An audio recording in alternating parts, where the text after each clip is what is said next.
Mitigé maintenant des téléconsultations désormais remboursées par la sécurité sociale, 60 000 depuis un an, c'est quasiment 10 fois moins qu'espéré et pourtant, elles sont censées faciliter l'accès aux soins et lutter contre les déserts médicaux. Voici une cabine connectée qui pourrait peut-être changer nos habitudes. Elle est déjà testée dans des entreprises comme celle où se sont rendus Jamila Mimouni, Alexandre Dupont et Jonah Messina. Chez ce géant de la grande distribution, une partie des 4500 personnes qui y travaillent profitent des derniers rayons de soleil. Muriel Laszlo est responsable qualité. Aujourd'hui, elle ne se sent pas très bien. Elle ressent une douleur et doit voir un médecin. Pour cela, elle n'aura qu'un étage à descendre, car le médecin se trouve dans cette cabine, derrière un écran. Bonjour madame. Bonjour docteur, je me sens un petit peu fatiguée, mal à la tête et j'ai l'oreille gauche qui me chatouille un peu. Une petite cabine de 2,20 m avec des capteurs un peu partout. Le docteur va la guider car c'est la patiente qui devra tout faire elle-même. Prendre sa tension ou utiliser ce stéthoscope pour vérifier son état pulmonaire.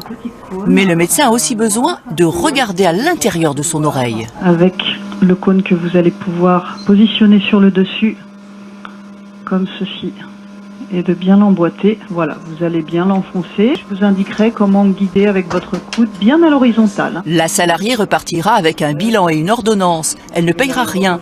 La consultation de 25 € sera prise en charge par sa mutuelle.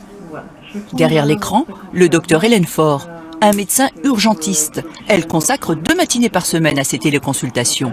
Un complément de salaire de 600 €. Pour elle, ausculter à distance n'est pas un problème.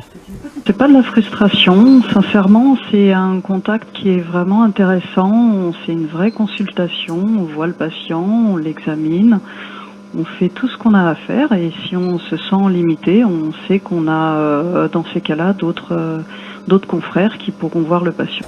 Depuis juin que cette télécabine est installée, il y a eu 84 passages. Le grand groupe loue ce dispositif 3 500 € par mois. Ce tarif comprend la mise en relation avec le médecin.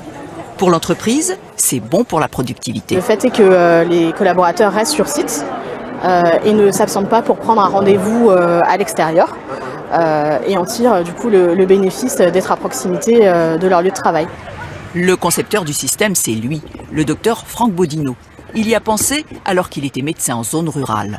Souvent, j'étais confronté à cette problématique d'avoir un patient qui était dans une vallée, un patient dans une autre vallée, puis je ne pouvais pas les prendre en charge.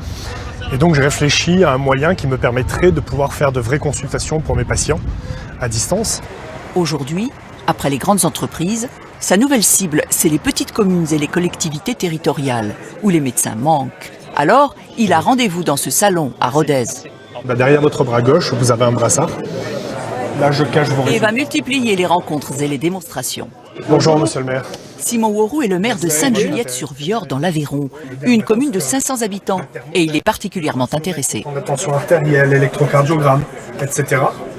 On est toujours sur ces territoires ruraux, manque de médecins, on en parle à chaque fois, surtout de spécialistes. C'est-à-dire que nous, par exemple, l'ophtalmo, il faut 1 an, quoi. Donc on laisse les citoyens dans l'inquiétude. Ces télécabines ont été vendues dans une quarantaine de grandes entreprises. Pour la première fois, demain, une mairie de l'Eure-et-Loir en sera équipée. Attention, produit